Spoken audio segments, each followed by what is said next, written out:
देख मीनाक्षी, इधर को देख ले। वर्त कथा।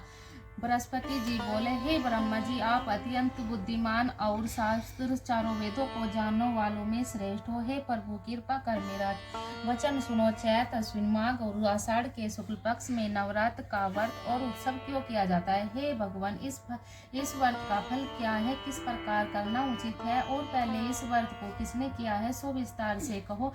बृहस्पति जी का ऐसा वचन सुनकर ब्रह्मा जी कहने लगे कि हे बृहस्पति, प्राणियों का हित करने की इच्छा से तुमने बहुत ही अच्छा प्रश्न किया है।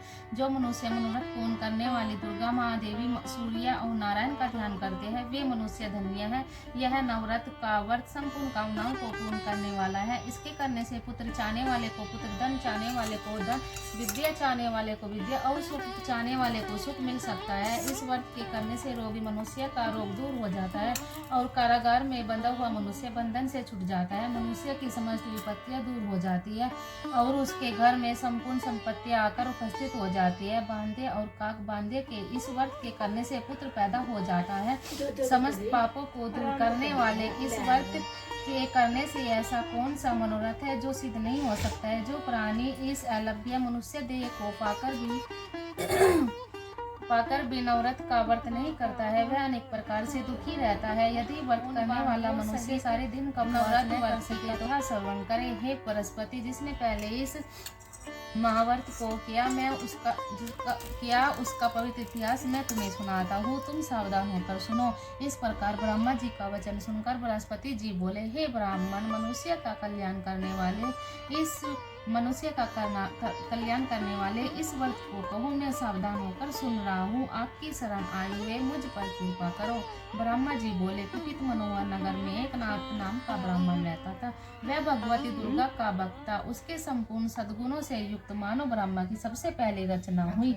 ऐसी यथार्थ नाम वाली अपने पिता के घर बालकपन में अपनी सहेलियों के साथ क्रीड़ा करती हुई इस प्रकार बढ़ने लगी कि जैसे शुक्ल पक्ष की कला बढ़ती है। उसका पिता प्रतिदिन जब दुर्गा की पूजा और होम किया करता था, उस समय वह भी नियम से वहाँ उपस्थित रहती थी।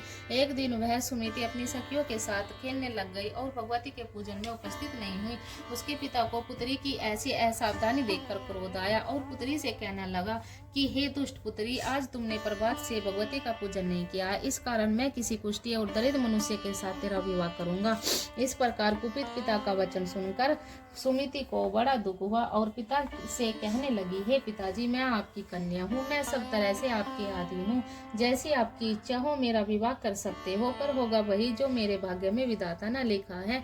मेरा तो इस पर पूर्ण विश्वास है। मनुष्य न जाने जो जैसा मनोरथों का चिंतन करता है, फल भी उसी कर्म के अनुसार मिलता है, क्योंकि कर्म करना मनुष्य के अधीन है, पर फल देव इत्यादि को उसको प्रतिबद्ध कर देते हैं। उसी प्रकार अपनी कन्या के ऐसे निर्भयता से कहे हुए वचन उस ब्राह्मण को और अधिक क्रोध आया और तब उसने अपनी कन्या का विवाह कुष्ठी के साथ कर दिया और अत्यंत क्रोध होकर पुत्री से कहने लगा, जाओ जाओ जल्दी जाओ, अपने कर्म का फल भोगो, देखे भाग्य के भरोसे रहकर क्या करती है। इस प्रकार से कहे हुए पिता के कुटु वचनों को सुनकर सुमिति मन में विचार करने लगी कि यह मेरा बड़ा दुर्भाग्य है जिससे मुझे ऐसा पति मिला है।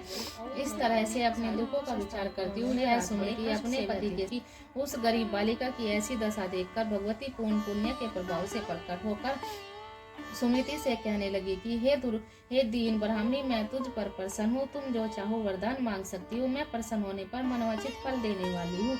इस प्रकार भगवती दुर्गा का वचन सुनकर ब्राह्मणी कहने लगी कि आप कौन है जो मुझ पर प्रसन्न हुई है, यह सब मुझसे कहो और अपनी कृपा दृष्टि से मुझ दीन दासी को कर्तार्थ करो। ऐसा ब्राह्मणी का वचन सुनकर देवी कहने लगी कि मैं आदि शक्ति हूँ और मैं ही विद्या और ब्रह्मा और सरस्वती हूँ। मैं प्रसन्न होने पर प्राणियों का दुख दूर कर उनको सुख प्रदान करती हूँ। हे ब्राह्मणी, मैं तुझ पर तेरे पूर्वजन्म के प्रताप से प्रसन्न हूँ। तुम्हारे पूर्वजन्म का कविता सुनाती हूँ, तो तुम सुनो।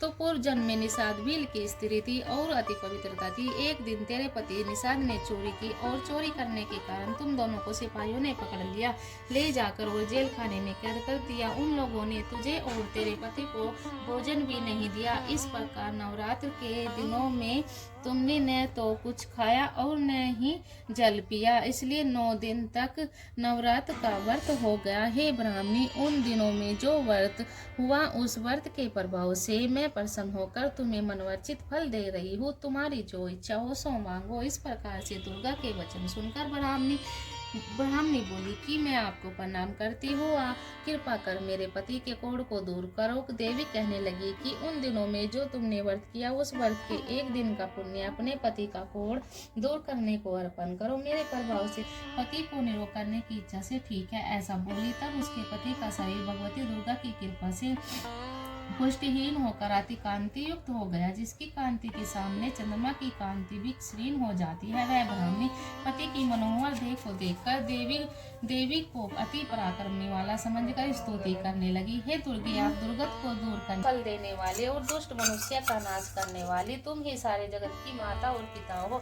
हे अम्बे, मुझ अपराध अवला का मेरे पिता ने पुष्टि मनुष्य के साथ मिला कर मुझे घर से उद्धार किया है। हे देवी, मैं आपको प्रणाम करती हूँ, मुझ दीन की रक्षा करो। ब्रह्मा जी बोले कि हे बृहस्पति का सुनकर सुमिति पर देवी को संतोष हुआ और ब्राह्मणी से कहने लगी कि हे ब्राह्मणी, तेरे उदाल्य नाम का बुद्धिमान और कीर्तिमान जितेंद्रिय पुत्र शीघ्र ही होगा। ऐसा कहकर वह देवी उस ब्राह्मणी से फिर से कहने लगी कि हे ब्राह्मणी, और जो कुछ तेरी इच्छा हो सो मांगो, मनवांछित वस्तु मांग सकती है।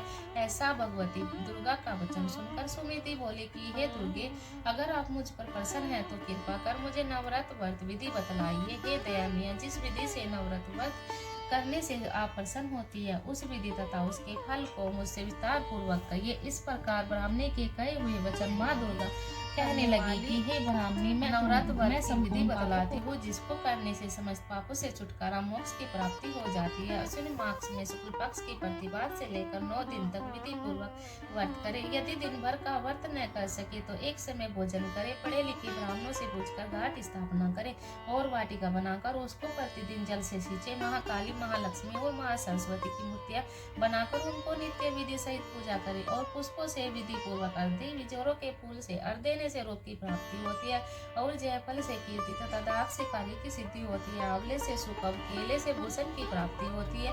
इस प्रकार फलों से अर्घ देकर यथा विधि हवन करे। खान, घी, गेहूं, शहद जोड़ने से लक्ष्मी की नारियल, दाग और कदम से पुष्पों से धन और पत्तों से तेज एवं सुख की प्राप्ति होती है।